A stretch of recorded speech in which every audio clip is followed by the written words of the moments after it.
सीधा सा सवाल यह कि क्या अब यूपी में सिर्फ नाम के मदरसे रह जाएंगे? क्या सिर्फ नाम के मदरसे रह जाएंगे? क्योंकि सोचिए, यूपी में मदरसों को लेकर जो सफर सर्वे से शुरू हुआ था वो अब संडे ऑफ तक आ गया। मदरसों में संडे ऑफ, फ्राइडे नहीं, संडे ऑफ का प्रस्ताव है उत्तर प्रदेश में। सर्वे और अब संडे ऑफ तक का प्रस्ताव आ गया है।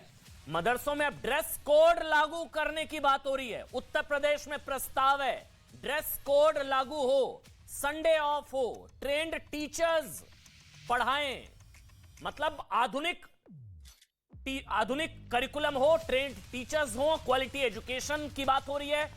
आप जानते हैं राष्ट्रगान पहले ही शुरू हो चुका है, मतलब मदरसों का पूरा स्कूलीकरण कर दिया जाएगा, सिर्फ नाम के मदरसे रह जाएंगे। उत्तर प्रदेश में लगा ऐसा रहा है, मतलब ट्रेंड टीचर्स होंगे, सिलेबस में गुणवत्तापूर्ण जो है सिलेबस होगा, हाई क्वालिटी एजुकेशन होगा, ट्रेन टीचर्स होंगे, ड्रेस कोड होगा, संडे ऑफ होगा, सिलेबस बदल दिया जाएगा, सिर्फ नाम के मदरसे रह जाएंगे क्या उत्तर प्रदेश में? टीचर बदलने की भी तैयारी हो रही है, शिक्षा बदली जा रही है, शिक्षा व्यवस्था बदली जा रही है, पूरा का पूरा सिस्टम बदला जा रहा है। इसी को लेकर आज सवाल है कि भाई क्या सिर्फ नाम के मदरसे रह जाएंगे?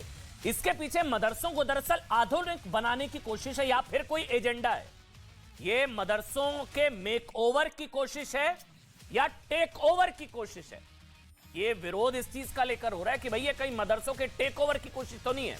सरकार कह रही, यूपी सरकार, ये दरअसल मदरसों के मेकओवर की कोशिश है, मदरसों को मुख्यधारा में लाने की कोशिश है, बच्चों को आधुनिक शिक्षा देने का प्रयास है, मदरसों में सबका साथ सबका विकास, सबका विश्वास का प्रयास है, मदरसों में ड्रेस कोड और रविवार की छुट्टी किए जाने का विरोध शुरू हो गया है। संडे ऑफ क्यों?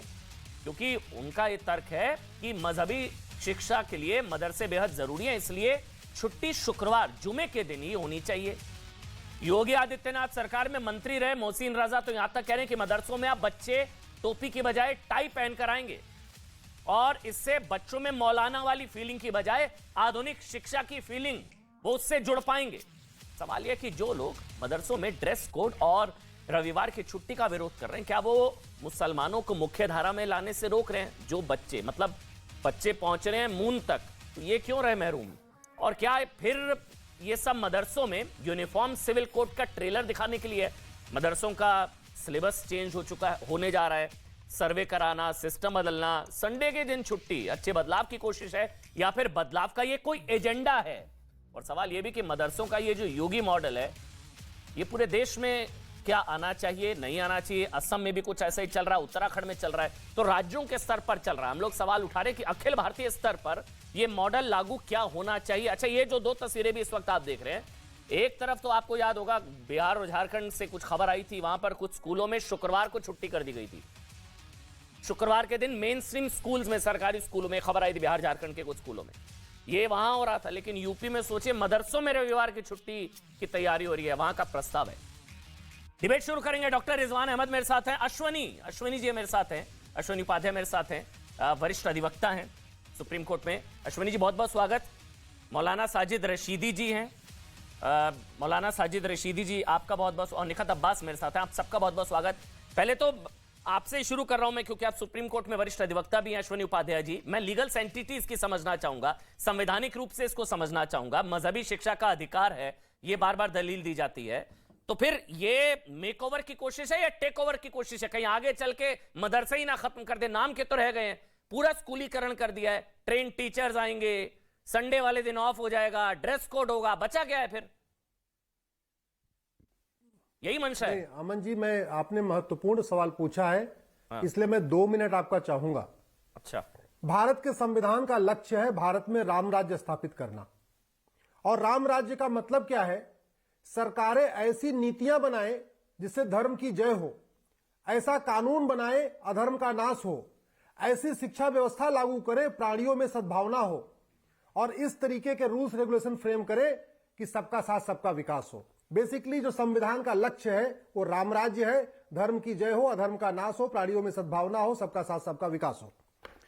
अब अगर जैसा कि सुनने में आया कि लगभग 5 लाख स्कूल ऐसे हैं जहां यह सिखाया जा रहा है कि यह सिस्टम फॉलो करोगे तो अच्छा है, जो इस सिस्टम को नहीं फॉलो करता वो काफिर है, उसको कभी जन्नत नहीं नसीब होगी, तो स्वाभाविक सी बात है सरकार को इंटरप्रिटेशन करना चाहिए। सरकार की ड्यूटी वो इंटरफेयर करे, क्योंकि कॉन्स्टिट्यूशन कहता है देश की एकता अखंडता मजबूत करना संविधान की सरकार की ड्यूटी है, और मैं तो कहता हूं यूनिफॉर्म एजुकेशन जो है वो यूनिफॉर्म सिविल कोड से 100 गुना ज्यादा जरूरी है। यूनिफॉर्म सिविल कोड से केवल देश की मुस्लिम बेटियों को फायदा होगा। यूनिफॉर्म एजुकेशन से देश के सभी बच्चों को फायदा होगा, मुस्लिम बेटों को भी फायदा होगा, गरीबों को फायदा होगा, दलितों को फायदा होगा, अगड़ों पिछड़ों सबको फायदा होगा। देश की एकता अखंडता मजबूत होगी। इसलिए मैं कह रहा हूं 18 वर्ष तक इस देश में one nation one syllabus, one nation one curriculum, एक देश एक शिक्षा बोर्ड, न मदरसा बोर्ड, न आईसीएसई बोर्ड, न सीबीएसई बोर्ड, केवल एक भारतीय शिक्षा बोर्ड होना चाहिए। देश के सभी बच्चों की किताब एक हो, गुजरात वाला गुजराती में पढ़े, महाराष्ट्र वाला मराठी में पढ़े, बंगाल वाला बंगाली में पढ़े, सिलेबस और कंटेंट एक होना चाहिए। इससे सबको समान अवसर भी मिलेगा, देश की एकता अखंडता मजबूत होगी, आपसी कहते हैं गंगा जमनी तहजीब भी मजबूत होगी और भाईचारा भी बढ़ेगा। आप कंटेंट से ज्यादा मुझे आपके इंटेंट पे डाउट हो रहा है सर, वो क्लियर करिए, क्योंकि आपकी इंटेंट लग रही है मदरसे ही बंद करने की। पता नहीं आपकी बातों से क्यों ये भाव आ रहा है। ये आप क्योंकि कंटेंट करके आपकी इंटेंट ये है कि भाई मदरसे ही बंद हो जाए, सारे स्कूल ही हो जाए और ये देश एक शिक्षा हो जाए और सबको समान शिक्षा का अधिकार मिले, क्वालिटी एजुकेशन मिले, यही है ना आपकी इंटेंट? नहीं अमन जी, मैंने पीआईएल फाइल किया हुआ है और कोर्ट ने केंद्र सरकार के शिक्षा मंत्रालय से जवाब मांगा है, एनसीईआरटी से जवाब मांगा है। हमने कहा सीबीएसई आईसीएसई मर्ज करो, इसलिए सीबीएसई आईसीएसई को नोटिस है, मामला कोर्ट में चल रहा है। 15 मार्च को फिर से सुनवाई है। तो इसमें हमारा जो कुछ हम कह रहे हैं वो क्लियर है और हम कॉन्स्टिट्यूशन की स्पिरिट में कह रहे हैं। क्योंकि अगर एक स्कूल सिखाएगा कि फला आदमी काफिर है, फला आदमी ये है, 5 लाख स्कूल भारत में क्या सिखा रहे हैं कि केवल क्राइस्ट की प्रेयर करो, केवल जो ईसाई धर्म अपनाओगे तभी तुम्हें हेवन और हेल का फैसला होगा, तो तभी डे ऑफ जजमेंट आएगा। मजहबी शिक्षा का अधिकार, राइट टू रिलीजन है ना? नहीं भाई ये तो आप मजहबी शिक्षा का अधिकार थोड़ी ना छीन लेंगे, दीनी शिक्षा का अधिकार क्यों छीनेंगे भाई? अरे भैया बहुत अच्छा।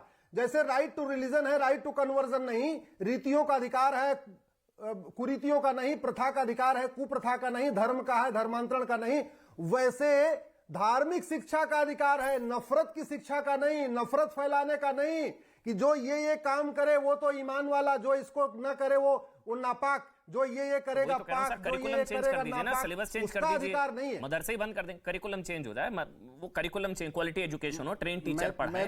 ठीक है, मैं मौलाना साजिद रशीदी, इमाम एसोसिएशन बात उठाता हूं जी, बिल्कुल, इमाम एसोसिएशन से मौलाना साजिद रशीदी जी है। मौलाना रशीदी जी, अश्वनी उपाध्याय का या योगी सरकार का पक्ष ही है कि ये मदरसों के मेक ओवर की जो कोशिश है, ये आधुनिक शिक्षा देना, मदरसों के जरिए क्वालिटी एजुकेशन देना, मेन स्ट्रीम में लाना एक अच्छी पहल है। आपका पक्ष, अगर संडे ऑफ हो रहा है, ड्रेस कोड हो रहा है, ट्रेन टीचर्स पढ़ाएंगे, तो एक अच्छी पहल है, आपको लगता है? मौलाना साजिद रशीदी, आप बोलिए सर। भाई मेरे भाई देखिए, एक चीज समझ लीजिए, असल में क्या है, आप 2 चीजों को मिक्स कर रहे हैं। योगी सरकार जो मेक ओवर करना चाह रही है, उन मदरसों का करना चाह रही है जो एफिलिएटेड मदरसे हैं, जो सरकार से ग्रांट लेते हैं, सरकार के पैसे पर चलते हैं। जिन मदरसों को सरकार ग्रांट देती है, टीचर अपने रखती है, अपना पैसा खर्च करती है, तो सरकार को पूरा अधिकार है, उसमें टीचर उसकी मर्जी के हों, उसमें एजुकेशन उसकी मर्जी की हो, उसका मेक ओवर उसकी मर्जी का हो, उसमें बिल्कुल उसका अधिकार है। और उन मदरसों में पहले से ही संडे की छुट्टी होती चली आई है, उन मदरसों में फ्राइडे छुट्टी है ही नहीं। फ्राइडे छुट्टी जो है उन मदरसों में है जो प्राइवेट मदरसे हैं, जो गवर्नमेंट से एफिलेटेड नहीं हैं। दूसरी बात, ये अभी जो कह रहे हैं अश्वनी उपाध्याय, मेरे भाई, संविधान को अपनी मर्जी के मुताबिक बोलना, अपनी मर्जी के मुताबिक सुनाना, ये कोई अच्छी बात नहीं है, एक अच्छे अधिवक्ता का काम नहीं है। देखिए, हमारा जो रिलीजन है, हम रिलीजन की पढ़ाई तो करेंगे, ये हमारा संवैधानिक अधिकार है। जैसे अभी अमन ने भी बोला, जब हमारा संवैधानिक अधिकार है, तो जब तक ये देश जमहूरी देश है, उस वक्त तक हमारा ये राइट कोई भी नहीं छीन सकता। आप भी नहीं छीन सकते, कोई भी नहीं छीन सकता, कोई सरकार नहीं छीन सकती। हाँ, इसको हिंदू राष्ट्र बना लीजिए, उसके बाद में जो आप करेंगे वो आपकी बात चलेगी।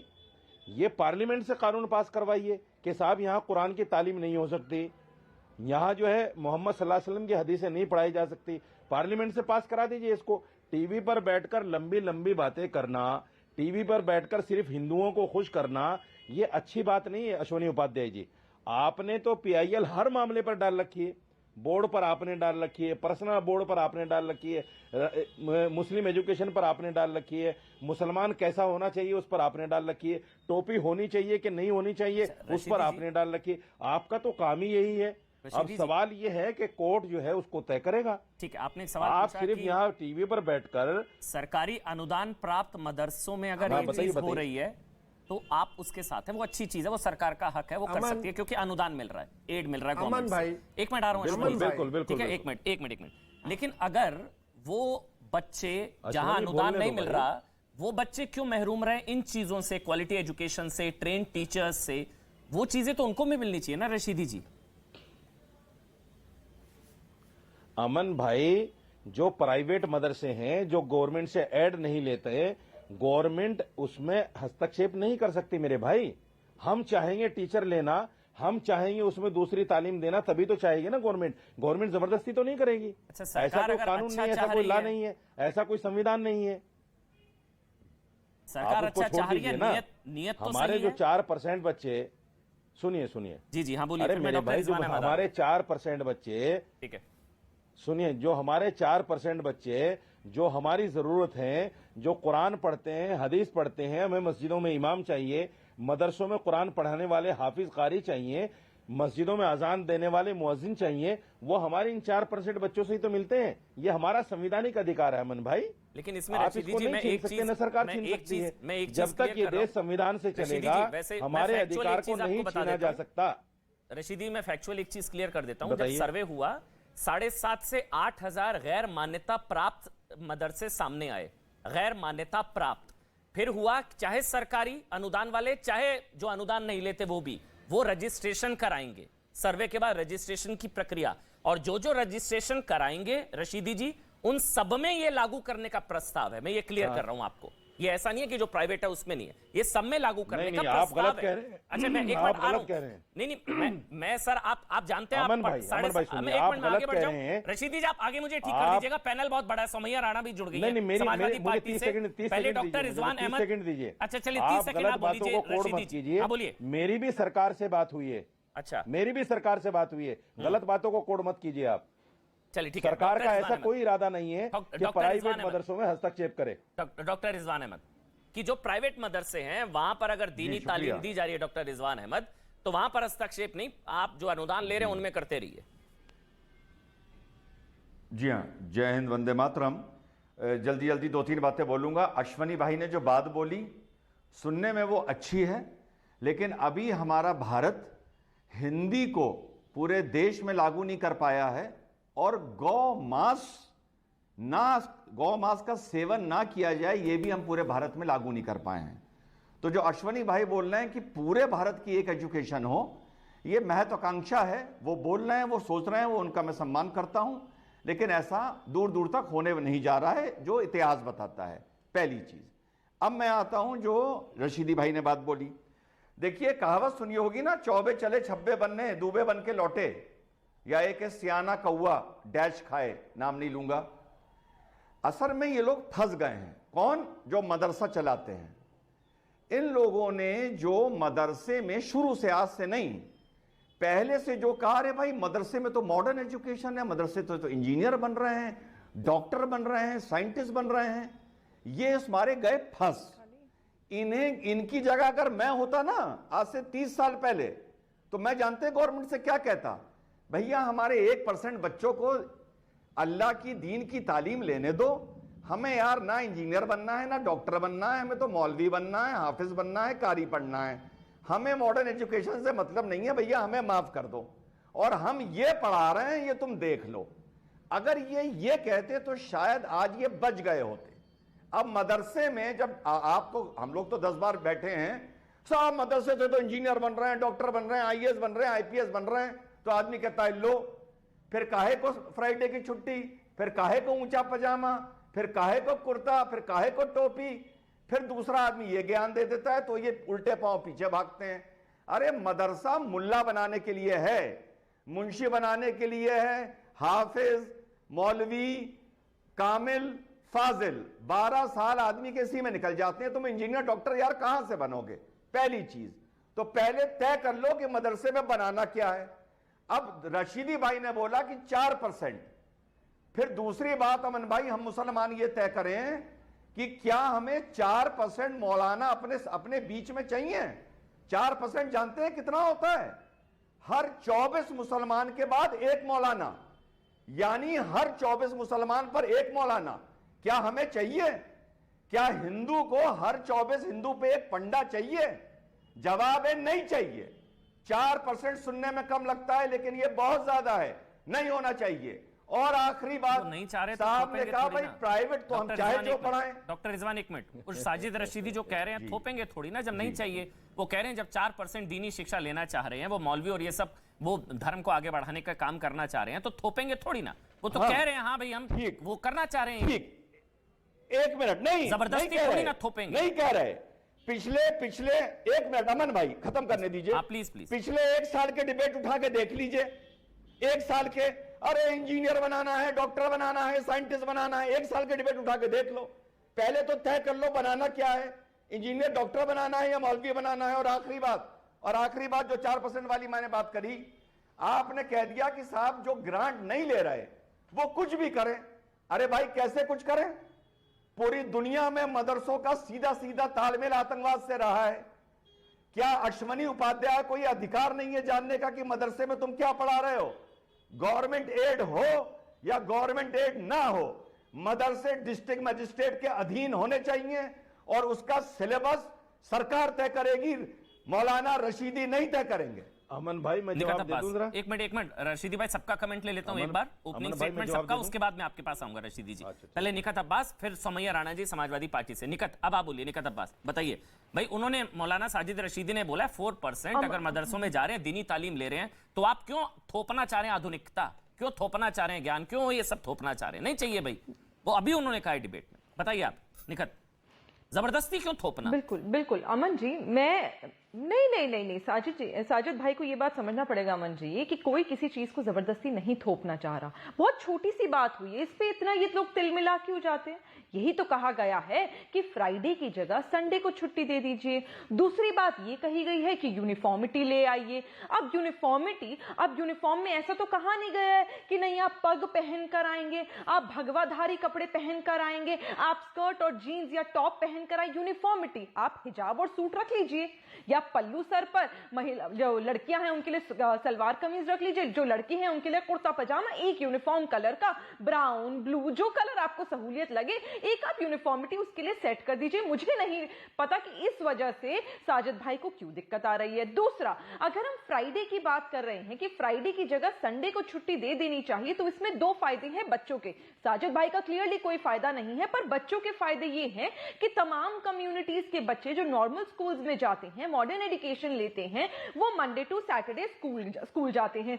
संडे एक दिन मिलता है उनको सोशलाइज करने का, उनको बाहर जाके अपने आप को एनकरेज करने का, जो करिकुलर एक्टिविटीज होती है, जो जेनेरिक थिंग्स होती हैं, उससे आज तक जो बच्चे मदरसों में पढ़ रहे हैं वो बच्चे वंचित रहते हैं उस करिकुलर एक्टिविटी से और उस सोशलाइजेशन से। उससे आपको क्या दिक्कत है अगर संडे को वो बच्चे भी जाकर उनके साथ सोशलाइज कर सकते हैं? क्योंकि एक ही दिन मिलता है सभी बच्चों को, वो संडे कॉमन डे बनाया जाएगा। दूसरी बात, अब यूनिफॉर्मिटी के फायदे क्या होंगे मुझे बताइए। अगर डिसिप्लिन क्रिएट हो रहा है एक मदरसे में, उस जो पढ़ाई का, जो मैं कहूंगी, आप कह रहे हैं मदरसा वहां पे बहुत ज्यादा पढ़ाई की जाती है, एक इंस्टीट्यूशन में एक डिसिप्लिन क्रिएट हो रहा है, कंसंट्रेशन एंड फोकस यूनिफॉर्मिटी से आता है, ये साइंटिफिकली प्रूवन है, which is why world wide पूरे विश्व में एक यूनिफॉर्म स्कूल में मेंटेन करी जाती है। उससे आउटसाइडर्स को आप चिन्हित कर सकते हैं कि स्कूल में जो आ रहा है, यानी मदरसे में अगर कोई आ रहा है तो वो मदरसे का बच्चा है, कोई बाहर का ऐसे अनजान बहरूपिया आकर नहीं बैठा है।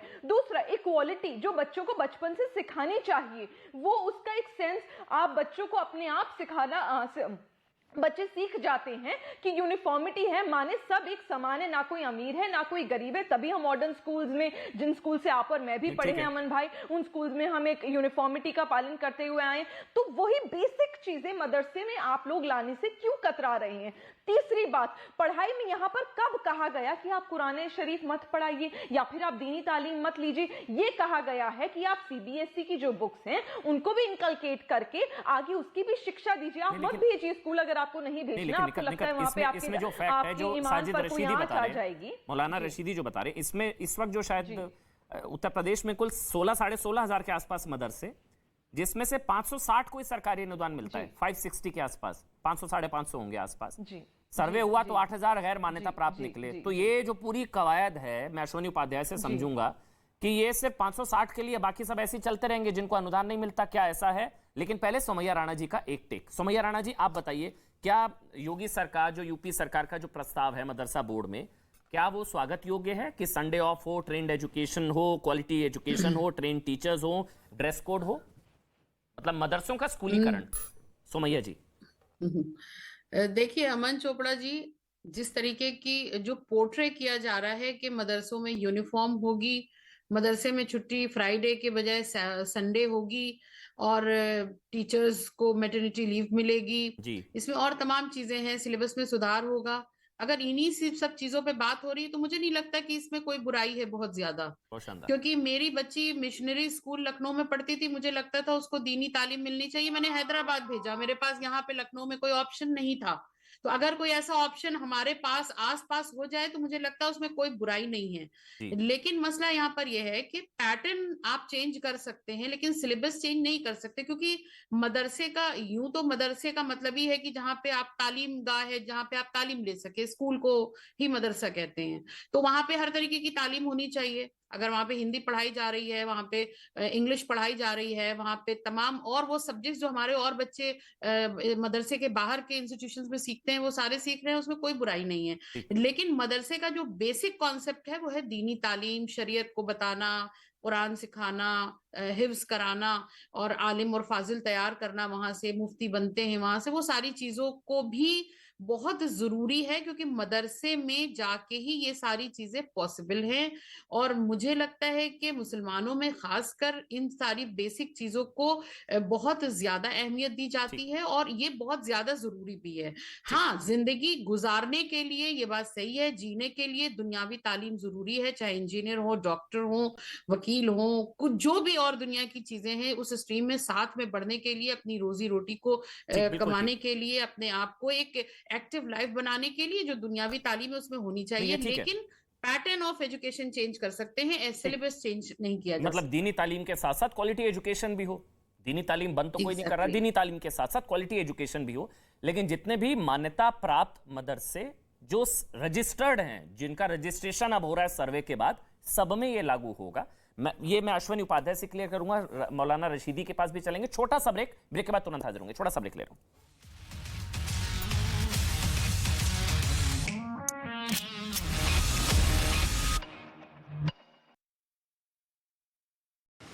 बिहार के दानापुर में जमीन विवाद में 2 गुटों के बीच फायरिंग, गोली लगने से करीब 6 लोग जख्मी, दिन दहाड़े गोलीबारी से ग्रामीणों में दहशत का माहौल। बिहार के भागलपुर में स्थानीय चुनाव में जीत के बाद जश्न में हर्ष फायरिंग, सोशल मीडिया पर वीडियो वायरल, तस्वीरों में फायरिंग करते दिखाई दिए लोग। बिहार के कैमूर में निकाय चुनाव के परिणाम घोषित होने के बाद जुलूस में लहराए गए हथियार, सोशल मीडिया पर वीडियो वायरल, मोहनिया के ओवरब्रिज का बताया गया ये वीडियो। उत्तर प्रदेश के इटावा में एक आदमी ने खुद को गोली मारी, गंभीर हालत में मेडिकल कॉलेज में भर्ती, राजस्थान का रहने वाला है ललित कुमार। उत्तर प्रदेश के मेरठ में पति पत्नी का झगड़ा निपटाने के लिए पंचायत बन गई जंग का मैदान, दोनों पक्ष ने एक दूसरे पर पथराव और धारदार हथियारों से हमला किया। उत्तर प्रदेश के बदायूं में मोबाइल चोरी के शक में लड़के की बेरहमी से पिटाई की गई, घटना का वीडियो सोशल मीडिया पर वायरल हुआ। उत्तर प्रदेश के फतेहपुर में एक हिस्ट्री शीटर पर बड़ा एक्शन लिया गया, 2 मंजिला उसका मकान गिरा गया। आरोपी पप्पू यादव पर कई डकैती के केस, रेप के समेत 20 मामले दर्ज हैं। मुंबई की लोकल ट्रेन में जानलेवा स्टंट, ट्रेन से लटक करके स्टंट करता दिखा लड़का, वीडियो की जांच में जुटी आरपीएफ और जीआरपी। खोपोली से सीएसटी जा रही थी ये ट्रेन। मुंबई के पास अंबरनाथ में एक कंपनी में बड़ा हादसा, हवा भरने के बाद जांच के दौरान रेस कंट्रोल वॉल में ब्लास्ट हो गया, एक कर्मचारी की मौत, 3 घायल। उत्तर प्रदेश के बुलंदशहर में खनन माफिया के खिलाफ कार्रवाई की गई है, जेसीबी और डंपर जब्त किया गया है, सैकड़ों बीघा जमीन में गड्ढा खोदकर यहां खनन किया जा रहा था, कुछ लोग हिरासत में लिए गए। उत्तर प्रदेश के बुलंदशहर में पुलिस और बदमाशों के बीच मुठभेड़ हुई है, 5000 का इनामी आरोपी अनीस घायल हुआ है, हथियार और मोटरसाइकिल भी बरामद की गई है। लाल चंदन की तस्करी करने वाले गिरोह का पर्दाफाश हुआ है, उत्तर प्रदेश के मथुरा में 7 आरोपी गिरफ्तार किए गए, लगभग 1 करोड़ 563 किलो लकड़ी बरामद की गई है। उत्तर प्रदेश के प्रतापगढ़ में अवैध शराब के खिलाफ कार्रवाई की गई है। सब्जी के बोरों में छिपा करके रखी गई थी ये शराब। 369 डिब्बे शराब जब्त किए गए, एक आरोपी गिरफ्तार। राजस्थान के अलवर में 50 से भी ज्यादा पुलिस वालों पर बदमाशों ने हमला किया है। राहुल गांधी की यात्रा में ड्यूटी पर ये आए थे पुलिसकर्मी। एक पुलिस वाले की हालत गंभीर है। समाजवादी पार्टी विधायक इरफान सोलंकी के केस की फास्ट ट्रैक कोर्ट में सुनवाई की मांग कानपुर पुलिस ने कोर्ट से की है। फिलहाल जेल में हैं इरफान सोलंकी और उनके भाई। कांग्रेस नेता अजय राय पर लटकी गिरफ्तारी की तलवार। सोनभद्र के सदर कोतवाली पुलिस में मुकदमा दर्ज किया गया। केंद्रीय मंत्री स्मृति ईरानी पर किया था विवादास्पद टिप्पणी। दिल्ली में यूपीएससी के अभ्यर्थियों का प्रदर्शन देखने को मिला है। आयुषी आप देखिए, मैं फिर कहता हूं आपसे, जैसे सर्वे के ऊपर बात आई थी, जो 16,500 मदरसा बोर्ड के अंडर आते हैं उन्हीं पर ये चीजें लागू होंगी। जिन लोगों के रजिस्ट्रेशन नहीं है, जिसको आप कह रहे हैं कि वो गैर मान्यता प्राप्त हैं या असंवैधानिक हैं, गैर कानूनी तरीके से चल रहे हैं, उनके लिए बाकायदा सरकार ने कहा है भाई आप एक एप्लीकेशन दे दीजिए और रजिस्ट्रेशन कराइए लिस्ट में हमारे यहाँ। उसमें कोई दिक्कत थोड़ी है। लेकिन ये कह देना कि साहब सारे मदरसों के अंदर सरकार जो है आधुनिकीकरण करेगी, ऐसा कहीं हो ही नहीं सकता। सभी मान्यता प्राप्त कैसे हो जाएगा? Not possible. अच्छा देखिए, एक तो आंकड़े थोड़े से आपके फिर गलत हैं। रशीदी जी, आपके आंकड़े फिर गलत हैं। मैं फिर आपको 16,500 में से 8,500 के आसपास गैर मान्यता प्राप्त हैं, जिसमें 7.5 लाख के बच्चे आसपास पढ़ते हैं। रशीदी जी, आपके फिर आंकड़े छोड़िए, आंकड़ों पर मत जाइए, टेक्निकल डिबेट नहीं करते। 16,500 में से 8,441 16,500। हाँ बताइए। अरे मेरी बात भी सुनोगे नहीं, आप बीच बीच में बोल जाते हैं। और 16,500 मदरसा बोर्ड के अंदर रजिस्टर्ड है जो ऐड लेते थे। उनमें से 8,000 मदरसे ऐसे पाए गए जिन्होंने ऐड तो लिए लेकिन काम नहीं किया। उनको रिजेक्ट कर रही है गवर्नमेंट। चलिए ठीक है, एक मिनट मैं खत्म कर रही है। उसमें बुराई क्या है? नहीं खत्म नहीं, उसमें तो कोई बुराई नहीं है। खत्म नहीं किया जा रहा है, मानते उसमें नहीं खत्म किया जा रहा है। मेला एक विभागीय पोर्टल है मेला, आपको डिटेल्स नहीं पता। अगर गवर्नमेंट उनको खत्म नहीं कर रही तो हमें क्या एतराज है मेरे भाई? नहीं खत्म कर रही है भाई, सुनिए इस चीज को, समझ लीजिए। नहीं गलत बातें मत मेला विभागीय पोर्टल है गलत बातें फैलाने। सुनिए ना, मैं बता रहा हूँ आपके ऊपर मेला विभागीय पोर्टल है। अब आपको फैलाने में मशहूर हैं। अच्छा चलिए, आपके ऊपर पहले भी आपको जानकारी का अभाव है, आपको नहीं पता है, आपको नहीं पता है। मैं समझा रहा हूँ आपको, मेला विभागीय पोर्टल है जिसमें रजिस्टर कराना हो सकते हैं। नहीं पता है, छोड़िए इस पर नहीं जाते। आपको नहीं पता है, जानकारी नहीं है। धर्मपाल सिंह से ज्यादा जानते हैं, मंत्री हैं। आपको नहीं पता है सर, आप टेक्निकल डिबेट में मत पढ़िए, सवाल पर आ जाते हैं। आप लाइन पे लीजिए, मौलाना साजिद रशीदी, आप लाइन पे लीजिए, उनसे कहलवाइए। मैं ले रहा हूँ आप लाइन पे लीजिए, उनसे कहलवाइए। तो ये जो मान्यता प्राप्त मदरसों के लिए कदम है, स्वागत योग्य है, सही है, नहीं है। जो मान्यता प्राप्त मदरसों के लिए जो कदम है साजिद रशीदी, अरे आप उनको लाइन पे लीजिए, कहलवाइए। आपकी बात थोड़ा ही मानता हूं। अरे फैसला सही है गलत है ये तो बता दीजिए।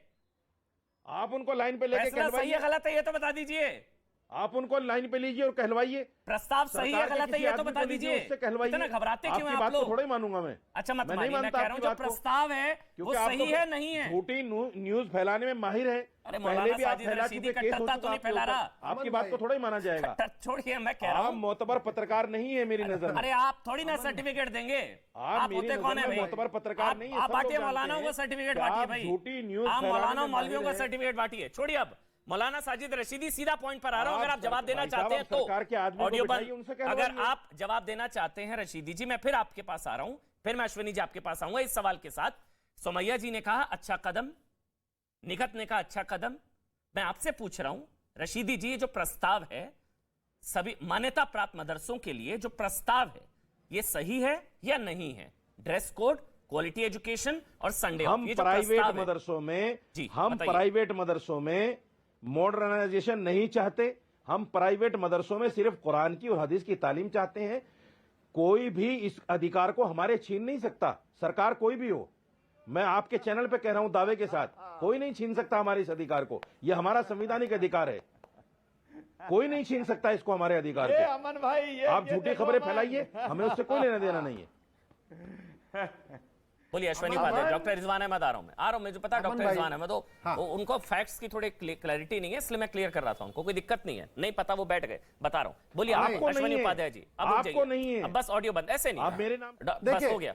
अश्विनी उपाध्याय जी बोलिए। अश्विनी उपाध्याय जी, देखिए कानूनी, मैं आपको कानूनी पहलू बता रहा हूं। भारत में एक राइट टू एजुकेशन एक्ट है। राइट टू एजुकेशन एक्ट 6 साल से लेकर 14 साल तक के बच्चों पे लागू होता है। उसमें मदरसे भी आते थे। 2012 तक राइट टू एजुकेशन एक्ट मदरसों पे भी लागू होता था, लेकिन 2012 में Jamiat Ulama Hind personal law board के दबाव में मदरसों को राइट टू एजुकेशन के दायरे से बाहर निकाल दिया गया, और उसको मैंने कोर्ट में चैलेंज किया हुआ है। सरकार को नोटिस इशू हुआ है, जो मदरसों को राइट टू एजुकेशन से बाहर निकाला गया, उसको मैंने कोर्ट में चैलेंज किया। मेरा सवाल कुछ और है। एक मिनट मैं सवाल लूंगा आपसे। जो मौलाना साजिद रशीदी कह रहे हैं कि भैया अगर अनुदान नहीं लेते हैं और रजिस्टर्ड नहीं है, तो उन बच्चों की जिम्मेदारी सरकार की नहीं है क्या? वहां पर कुछ भी पढ़ाया जाए, कुछ भी परोसा जाए, कुछ भी वहां पर हो, वो अगर अनुदान नहीं लेते हैं तो उनकी जिम्मेदारी सरकार की नहीं है क्या? नहीं, डॉक्टर रिजवान, जैसे इस देश में यूनिफॉर्म सिविल कोड की जरूरत हिंदुओं को नहीं मुस्लिम बेटियों को है, वैसे यूनिफॉर्म एजुकेशन की जरूरत सबसे ज्यादा हमारे मुस्लिम बेटों को है। अब मैं आता हूं विषय पे। ये इसकी जांच पड़ताल क्यों जरूरी है? मदरसों की किताब देखना क्यों जरूरी है?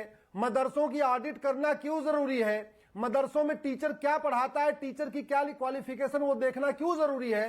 क्योंकि अनुभव ये कहता है, देखते ही देखते तुर्की अशांत हो गया, यमन अशांत हो गया, कांगो अशांत हो गया, ईरान अशांत हो गया, इराक अशांत हो गया, सूडान अशांत हो गया, इजिप्ट अशांत हो गया, सीरिया अशांत हो गया, बांग्लादेश अशांत हो गया, फिलीपींस अशांत हो गया, सोमालिया अशांत हो गया, पाकिस्तान अशांत हो गया, नाइजीरिया अशांत हो गया, तजाकिस्तान अशांत हो गया, अफगानिस्तान अशांत हो गया, भारत का, सुने बात कंप्लीट कर रहा हूं, भारत का कश्मीर अशांत हो गया, भारत का केरल अशांत हो गया, भारत का बंगाल अशांत हो गया, असम के बॉर्डर के 9 जिले अशांत हो गए। तो ये अशांति का कहीं न कहीं रिलेशन मदरसों से है, इसलिए मदरसों की ऑडिट करना, मदरसों की जांच करना जरूरी है। दूसरा एक इंपॉर्टेंट डेटा मेरे हाथ में है। वो कह रहे प्राइवेट मदरसे, अश्विनी जी आप अरे सुनिए तो मैं बता रहा हूं। वो कह रहे प्राइवेट मदरसे कर ही नहीं सकते। हाँ मैं पॉइंट पे आ रहा हूं भैया, पॉइंट पे आ रहा हूं। भारत का संविधान कहता है ऐसी चीजें जो देश की एकता अखंडता के लिए खतरनाक हो, ऐसी चीजें जो भाईचारे के लिए खतरनाक हो, उनको ठीक करना सरकार की ड्यूटी है। अब जहां यह पाया गया, मेरे हाथ में है, आप गूगल कर लीजिएगा, list of designated terrorist group.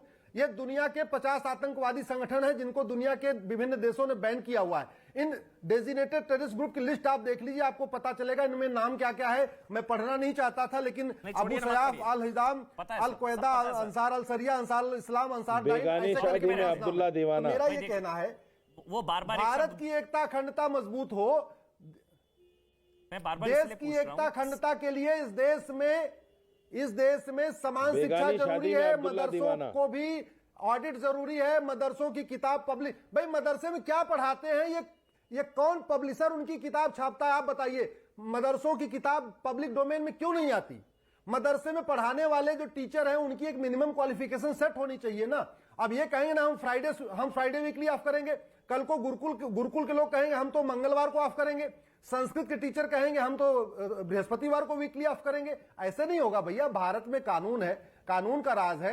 अगर वीकली ऑफ संडे हो रहा है तो अच्छी बात है, जैसा हमारे भी निगत अब्बास ने कहा। बच्चे क्यों सफर करे भाई, वो क्यों सफर करे इन लोगों के चक्कर में? मैं डॉक्टर रिजवान अहमद, बार बार जो रशीदी जी बोल रहे हैं बेगानी शादी में अब्दुल्ला दीवाना, उनका कहने का मतलब है कि वो नहीं चाह रहे उनका भला हो, क्यों जबरदस्ती आप भला करने पर तुले? मतलब इनका सोचो तो दिक्कत, ना सोचो तो दिक्कत। सरकार सोचती है तो कहते हैं कि भाई बेगानी शादी में अब्दुल्ला दीवाना, वैसे कहते हैं कि सरकार हमारी सोचती नहीं है। इसे अज्ञानता कहते हैं भाई, अमन भाई अज्ञानता कहते हैं। डॉक्टर रिजवान अहमद, सर पता लग रहा है कौन अज्ञानता है कितना है, सर आपका पता लग रहा है, इसलिए मत बोलिए ना बीच बीच में बार, अच्छा नहीं लगता ना।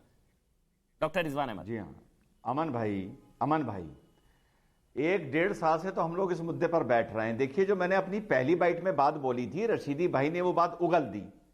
इन्होंने एंड में जब आप सवाल पूछते गए तो एंड में बोल दिया कि भैया हमें नहीं बनाना इंजीनियर डॉक्टर, हमें तो मौलवी मौलाना बनाना है, प्राइवेट मदरसों में बनाना है। इन्होंने पहली लाइन में बोला था सर, बोल दिया इन्होंने पहली लाइन में बोला था कि 4% है, हमारी मर्जी मत थोपो हम पर। इसका मतलब 2 साल से जो डुगडुगी बजा रहे थे इंजीनियर डॉक्टर साइंटिस्ट बनने की, वो क्या था? वो छलावा था। ये बात मैं 2 साल से बोल रहा हूं, पहली चीज। मदरसे वाले ने, दूसरी चीज भाई ने बड़ी धीमे से बोली, अरे यार तुम्हारे मुंह में डायरिया है क्या? तुम्हारे मुंह में क्या डायरिया है क्या? डायपर बांध के बैठा करो। मेरा नाम है रिजवान अहमद, मैं बोल रहा हूँ, बीच में बक कर रहा है। मुझे पता नहीं, मौलाना लेकिन साजिद किसी रशीदी, मदरसे अरे वाले- यार, मौलाना तुम साजिद इतनी देर रशीदी बोलने बीच से में मैं बोलना बोला, जरूरी है क्या? तुम इतनी भाई देर इसीलिए कह रहे हैं कि बोला, भाई इसीलिए कह रहे हैं कि मदरसों को मॉडर्नाइज करो, डिबेट करने का तरीका सीख लेंगे वो लोग। तुम इतनी देर बोल, इसलिए कह रहे हैं मदरसों को मॉडर्नाइज करो, डिबेट करने का सलीका नहीं है, मत बोलिए ना बीच में। आपके बीच में वो एक शब्द नहीं बोले। एक मिनट डॉक्टर रिजवान अहमद, मैं समझा रहा हूँ, एक मिनट, आपके बीच में वो एक शब्द नहीं बोले, वो बिल्कुल शांति से बैठे थे, एक शब्द नहीं बोले वो आपके बीच में। इतना सलीका तरीका तो सीखिए, इसीलिए कह रहे हैं मदरसों को मॉडर्नाइज करो। नहीं, रुक जाइए बस, अब शांत रहिए, आ रहा हूं आपके पास। मौलाना रशीदी आ रहा हूं, शांत रहिए, ऑडियो बंद, एक एक करके, आपके बीच में वो नहीं बोलेंगे। बोलिए आप डॉक्टर रिजवान अहमद, अब आप बोलिए। चुप कर। डॉक्टर रिजवान अहमद, आप कंप्लीट करिए, फिर मैं आऊंगा आपके पास, निकट और समैया जी आऊंगा। डॉक्टर रिजवान अहमद, आपने एक एक करके। इन्होंने एकदम से कह दिया कि भैया प्राइवेट में तो हमें मौलवी बनाना है और वहां हमें सरकार से कोई एड क्योंकि मिल ही नहीं रही है, तो इन्होंने कह दिया भाई वहां तो हमें मौलवी बनाना है। लेकिन जो एडेड मदरसे हैं, आपको पता है अमन भाई, आपको तो पता ही होगा, मैं तो रिसर्च करके बैठा हूं, एडेड मदरसों में 15 लोगों की तनख्वाह सरकार देती है, 15, जिसमें 12 टीचर, एक चपरासी, एक क्लर्क और एक प्रिंसिपल। और ये तनख्वाह 1000-2000 नहीं होती, 30,000, 40,000, 50,000, 60,000। अब मौलाना रशीदी को वो 60,000 तनख्वाह भी चाहिए, 15 लोगों की टैक्स पेयर की, मेरी और अश्वनी उपाध्याय जो टैक्स देते हैं, वहां से इनको पढ़ाना भी है। वहां ये कभी नहीं कहेंगे कि वहां भी हमें मौलाना बनाने हैं, क्योंकि इन्हें सरकार से धन वसूली करनी है। और अश्वनी उपाध्याय हो चाहे रिजवान अहमद हो, ये मदरसे में पढ़ने वाले मौलवी तो टैक्स देते नहीं, हम देते हैं। तो हमें अधिकार है तुमसे पूछने का कि तुम एडेड मदरसे में क्या पढ़ा रहे हो, ठीक है, और हमें अधिकार है तुमसे पूछने का कि तुम अनएडेड मदरसे में क्या पढ़ा रहे हो, क्योंकि तुम्हारे मदरसे में पढ़ के रशीदी जैसे जाहिल पैदा हो रहे हैं जो हमारी कौम नहीं चाहती। चलिए पर्सनल नहीं होते, अब आप बोलिए साजिद रशीदी जी, अब आप क्यों बोलिए, नहीं फिर मैं पर्सनल समैया होते? जी और क्यों निकट नहीं अब्बास। पर्सनल होते? नहीं छोड़िए ना, जाहिल आदमी नहीं है क्या? सर पर थोड़ी ना तो होता नहीं है, पता में कि फर्क है किसी ना। दूसरे का नाम लिया जा रहा है, अब आप बोलिए तो बीच मौलाना में नहीं रशीदी, बोलते। अब आप बोलिए, हाँ कोई नहीं बोलेगा बीच में, कोई नहीं बोलेगा जाहिल बीच आदमी में। को बोला मौलाना रशीदी, अब आप बोलिए, अब आप बोलिए, अमन अब भाई आपकी बात बारी है, सुनिए, बोलिए। देखिए एक मिसाल है, एक मिसाल है, अगर कुत्ता काट ले तो उसको काटा नहीं जाता, इसलिए मैं उस बात पर नहीं जाता कि कौन क्या बोल रहा है। मैं सिर्फ इतनी बात कहना चाहता हूं, अश्वनी उपाध्याय ने एक बात कही है कि मदरसे राइट टू एजुकेशन में नहीं है। जब मदरसे राइट टू एजुकेशन में नहीं है तो आप मुझे बताइए सरकार किस अधिनियम के तहत उनमें बदलाव कर सकती है, आप मुझे बता दीजिए। रशीदी जी, दूसरी बात यह है रशीदी जी, ये है धार्मिक एजुकेशन देना ये मेरा संवैधानिक अधिकार है, इस चीज को इससे समझिए, सरकार छीन नहीं सकती। नहीं आपकी सारी बात सही है रशीदी जी, लेकिन सरकार आपका अच्छा सोच रही है, आपका भला सोच रही है। आप कह रहे हैं हम तो नहीं बनेंगे इंजीनियर, हम तो नहीं बनेंगे डॉक्टर, हमें तो मौलाना ही बनना है। फिर आप कहते हैं कि हम पिछड़ गए, सच्चर कमेटी की रिपोर्ट आ गई, देखो ये हाल है हमारी कम्युनिटी में। 4% कह रहे हैं कि हमें नहीं बनना, हमें नहीं डॉक्टर बनना, हमें नहीं इंजीनियर बनना, हमें नहीं एपीजे अब्दुल कलाम बनना। देश को अब्दुल कलाम और चाहिए ना सर। अमन मुझे जवाब देने दो, मैं एक मिनट सर, एक मिनट, एक बड़ी खबर है, फिर मैं आपके पास आ रहा हूं। एक मिनट, एक ब्रेकिंग है सर, एक मिनट दीजिए बस, एक ब्रेकिंग है। बड़ी खबर यह है, देश के number 1 news channel news 18 India ने एक बार फिर से सफलता के झंडे गाड़ दिए हैं। The future of news awards में आपके पसंदीदा चैनल न्यूज 18 इंडिया को कई अवार्ड्स मिले हैं।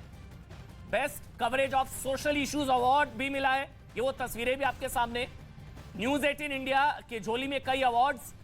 ये the future of news awards में न्यूज 18 इंडिया को कई अवार्ड मिले हैं, जिसमें सोशल इश्यूज को लेकर वायु प्रदूषण पर न्यूज 18 इंडिया की खास मुहिम सांस लेने दो को best coverage of social issues का अवार्ड दिया गया है। सांस लेने दो, ये जो मुहिम थी सोशल इश्यूज को लेकर न्यूज 18 इंडिया की खास मुहिम सांस लेने दो को best coverage of social issues का अवार्ड दिया गया है। ये बड़ी खबर। और खबर पक्की है के लिए best inquiry into fake news, खबर पक्की है, उसको अवार्ड मिला है। साथ ही best show identity Amrit Ratna को भी अवार्ड दिया गया है। द फ्यूचर ऑफ न्यूज का न्यूज 18 इंडिया की झोली में कई अवार्ड्स। चलिए अब डिबेट की तरफ रुख करेंगे। बोलिए आप मौलाना साजिद रशीदी, उसके बाद समैया रानी जी आपके पास और निकट अब्बास आपके पास। उसी सवाल के साथ मौलाना साजिद रशीदी, फिर से आ रहा हूं अश्वनी उपाध्याय। सरकार भला चाह रही है, एक मिनट सवाल सुन लीजिए, फिर आप बोलिएगा, कोई आपके बीच में नहीं बोलेगा। मौलाना रशीदी, जो अभी रिजवान भाई ने कहा सरकार भला चाह रही है, सरकार की नीयत अच्छी है। सोमैया जी ने भी स्वागत किया। आप कह रहे हैं हमको बख्श दीजिए बेगानी शादी में अब्दुल्ला दीवाना, हम तो मौलाना ही बनेंगे, हमें नहीं बनना इंजीनियर, हमें नहीं बनना डॉक्टर, हमें नहीं बनना एपीजे अब्दुल कलाम। फिर आप कहते हैं कि हमारी कोई सोच नहीं रहा। बोलिए अब आप मौलाना साजिद रशीदी। सुनिए अमन भाई, मदरसा एजुकेशन लेने के बाद भी यूपीएससी में लोग कामयाब हो रहे हैं और कई सारे नाम मैं आपको गिनवा सकता हूं जिन्होंने यूपीएससी क्वालिफाई किया है और वो देश की अच्छी पोस्ट पर हैं। मैं उस पर नहीं जाना चाहता, मैं सिर्फ इतना कहना चाहता हूं कि सरकार की नीयत ऐसी है ही नहीं कि प्राइवेट मदरसों में इस तरह की चीजें लागू करें।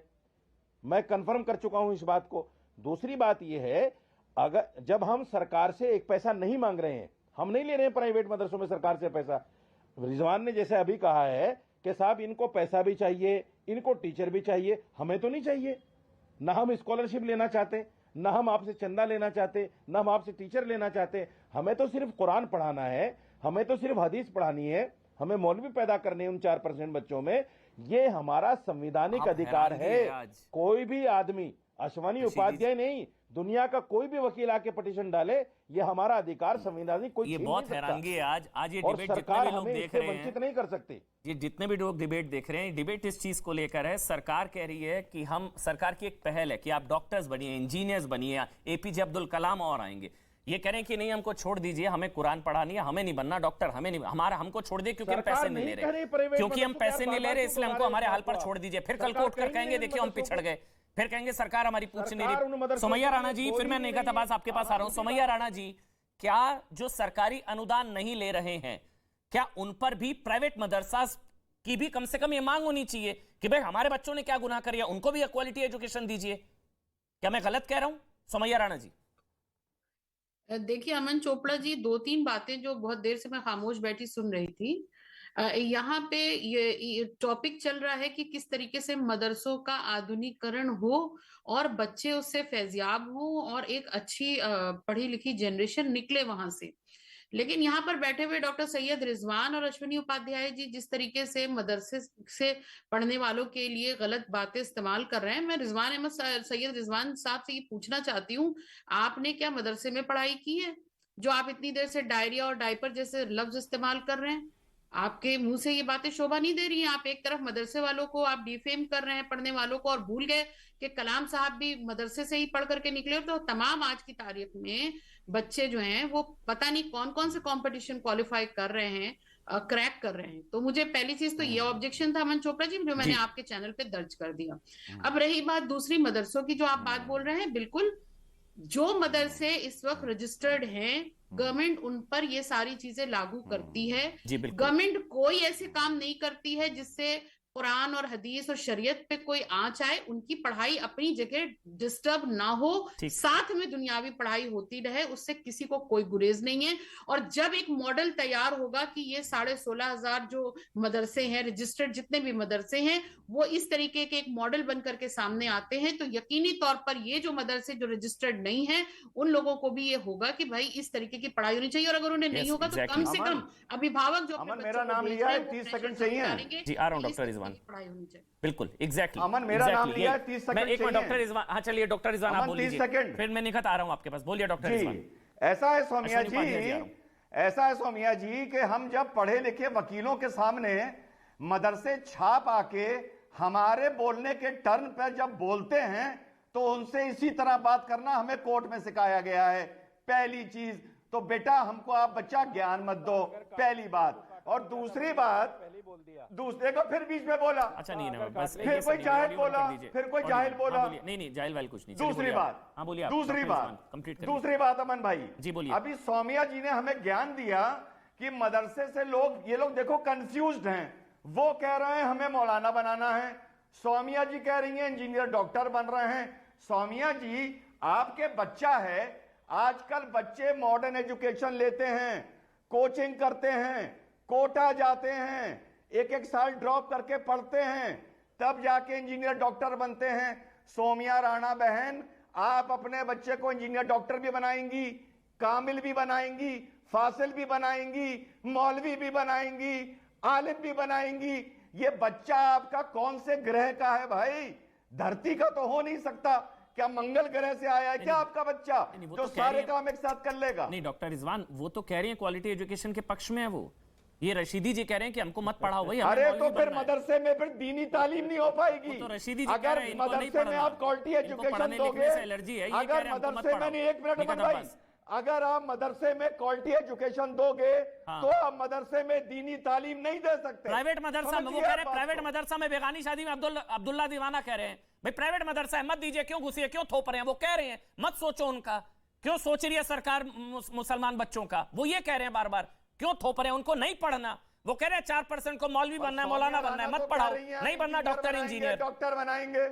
नहीं वो सौम्या जी कह रहे हैं क्योंकि वो तो कह रही है कि प्राइवेट मदरसों में भी लागू होना चाहिए कि मदरसे में पढ़ के इंजीनियर डॉक्टर नहीं बन पाओगे। निकट अब्बास। सौम्या राणा को समझाओ, निकट बैठ के अब्बास। बयान दे रही हैं। निकट अब्बास बोलिए, अब आप निकट अब्बास बोलिए, फिर मैं अश्वनी उपाध्याय जी और आऊंगा रशीदी जी, बोलिए आप, निकट अब्बास। अमन जी, साजिद भाई ने अभी थोड़ी देर पहले अश्विनी जी के बारे में ये बात कही कि जो राइट टू फ्रीडम है उसके तहत तो मदरसे की एजुकेशन आती ही नहीं है, यही बात कही साजिद भाई ने। अब मैं जानना चाहती हूँ राइट टू एजुकेशन साजिद भाई के हिसाब से है क्या, क्योंकि जहां तक मेरी नॉलेज बताती है और देश का संविधान बताता है, आर्टिकल 21A में राइट टू एजुकेशन है, right to education, free and compulsory education for every children, यानी हर एक बच्चे के लिए फ्री और कंपल्सरी पढ़ाई होनी चाहिए। अब अगर आप एक बच्चे को नॉर्मल स्कूल में मॉडर्न एजुकेशन ना देकर आप उसको सिर्फ मदरसे में भेज रहे हो, पढ़िए सुनिएगा साजिद भाई मेरी बात को, सिर्फ मदरसे में भेज रहे हो, तो आपको तो उठाकर जेल में डाल देना चाहिए पुलिस को, क्योंकि आप तो एक बच्चे के राइट को उससे छीन रहे हो। अब आप हमें बताइए कि यहां पर आप अपने आप को कैसे बचाएंगे। फिर एक बात कही थी, वाकई अमन जी इनको फर्क नहीं पड़ता, साजिद रशीदी को और जितने तथाकथित मौलाना हैं उन्हें कोई फर्क नहीं पड़ता कि किसी बच्चे को एजुकेशन मिले या ना मिले, क्योंकि इनकी तो वो उम्र निकल गई। अब जो आने वाले बच्चे हैं, जो पीढ़ी चल रही है, जो जनरेशन चल रही है जिसको पढ़ाई की जरूरत है, चलो अब उनके ऊपर अपनी जो पुरानी कट्टरपंथी वाली सोच है उसको थोप देते हैं। असल में क्या होगा, अगर मॉडर्न एजुकेशन बच्चे ले लेंगे, एक अच्छी एजुकेशन, सैटिस्फैक्टरी एजुकेशन जो आगे उसको पढ़ाने में बढ़ने में मदद करेगी, वो ले लेंगे, तो इन लोगों के भांडे फूट जाएंगे। और अगर भांडे फूट गए तो इन्हें मालूम है कि इनका वो लोग हश्र क्या करेंगे। असल में ये उससे घबरा रहे हैं, पढ़ाई लिखाई ना ये करे हैं, और मैं तो कहूंगी कई लोग इनमें से हैं जो कर चुके, और यही वजह है कि ये जानते हैं आगे वो पढ़ लिख जाएंगे बच्चे, इस वजह से ये लोग उन बच्चों को आगे नहीं बढ़ने देना चाहते। वरना मैं नहीं समझ पाती कि आज अगर एक बच्चा, मेरे घर का मुसलमान बच्चा पढ़ना चाहता है, जिस प्रकार सुमैया जी ने इस बात को आज बोला है कि पढ़ाई में कोई दिक्कत नहीं है, तो अच्छी बात है, दीनी तालीम भी लीजिए, मॉडर्न एजुकेशन लीजिए, तो आज साजिद रशीदी को क्या प्रॉब्लम है? सवाल ये उठता है। नहीं, जनता जान रही है साजिद रशीदी बोले या ना बोले, बता तो दिया क्या प्रॉब्लम है, आपको कितनी बार बताया? राणा और रिजवान जी बता तो कुछ दिया। भी बोले, साजिद रशीदी को प्रॉब्लम यह है कि अगर पढ़ लिए बच्चे तो इनकी दुकानें बंद हो जाएंगी, ताला लग जाएगा, ये काम से बेगैरत हो जाएंगे, काम करने मैं लायक अश्वनी बचे उपाध्याय नहीं, आपके तो पास सब आऊं, कुछ लेकिन एक कमेंट रशीदी जी का ले लेते हैं, क्योंकि उन्होंने सवाल उनसे पूछा है कि इनको ये डर है कि बच्चे पढ़ लिख लिए तो इनकी दुकान बंद हो जाएगी। बोलिए मौलाना रशीदी जी, निकट ने आपसे सवाल पूछा है। देखिए बात सुनिए, हमारी जो दुकान है, इनके मुताबिक मैं जवाब दे रहा हूँ, हमारी जो दुकान है वो मस्जिदें हैं।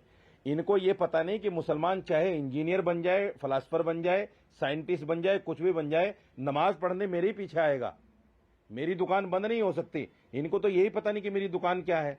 इमाम की दुकान कभी बंद नहीं हो सकती। जुमे की नमाज मेरे पीछे पढ़ोगे, ईद की नमाज मेरे पीछे पढ़ोगे, जनाजे की नमाज मेरे पीछे पढ़ोगे, बच्चा जब पैदा होगा कान में अजान मुझसे दिलवाओगे, सब काम मैं ही करूंगा। आपको तो जानकारी नहीं इस बात की, इसलिए मुझे जवाब देना अच्छा भी नहीं लगता।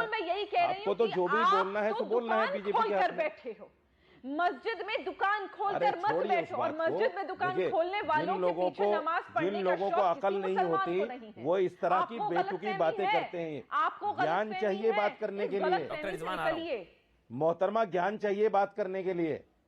ज्ञान चाहिए बात करने वो के आपके लिए। पास नहीं है। अज्ञानता से कुछ वही नहीं तो होता। कह रही हूँ, वो आपके कुछ पास मौलाना नहीं सीखिए, है। रशीदी, मैं जानिए समाज बार के बार लिए। पूरी आपके डिबेट पास में हम लोग ये नहीं ज्ञान समझ पा रहे तो हैं आप आज मुस्लिम आप क्यों नहीं चाहते कि मुसलमान बच्चे डॉक्टर इंजीनियर बने? समाज कैसे बनता है? चलिए, मैं अश्विनी उपाध्याय, डॉक्टर रिजवान अहमद, एक कमेंट आप दोनों का लूंगा। अश्विनी उपाध्याय पहले आप, फिर डॉक्टर रिजवान अहमद, पहले आप बोलिएगा। अश्विनी उपाध्याय पहले आप, बहुत देर से आप बोलना चाह रहे, बोलिए आप अश्विनी उपाध्याय। वो बार बार ये कह रहे हैं कि भाई नहीं पढ़ना, नहीं पढ़ना, नहीं पढ़ना, क्यों पढ़ा रहे हैं जबरदस्ती? नहीं, मदरसों का मॉडर्नाइजेशन इसलिए जरूरी है, मदरसों पे कॉमन सिलेबस लागू करना इसलिए जरूरी है। अगर इनके ऊपर छोड़ दिया जाएगा तो फिर सिखाएंगे धरती चपटी है। प्रॉब्लम ये है, ये कहेंगे प्राइवेट है, लेकिन वहां क्या सिखाएंगे? धरती चपटी है। एक बच्चा छोटा 6 साल का, 8 साल का, अगर वो 18 साल तक ये सीखता रहेगा धरती चपटी है, बाद में अगर आएगा कोई कहेगा धरती गोल है तो उससे लड़ाई करेगा। इसलिए मैं कह रहा हूं इस देश रशीदी जी से में पूछ लीजिए कम से चपटी है कम गोल है? 14 साल तक समान शिक्षा लागू रशीदी करना जी से जरूरी पूछ है। लीजिए चपटी है गोल है?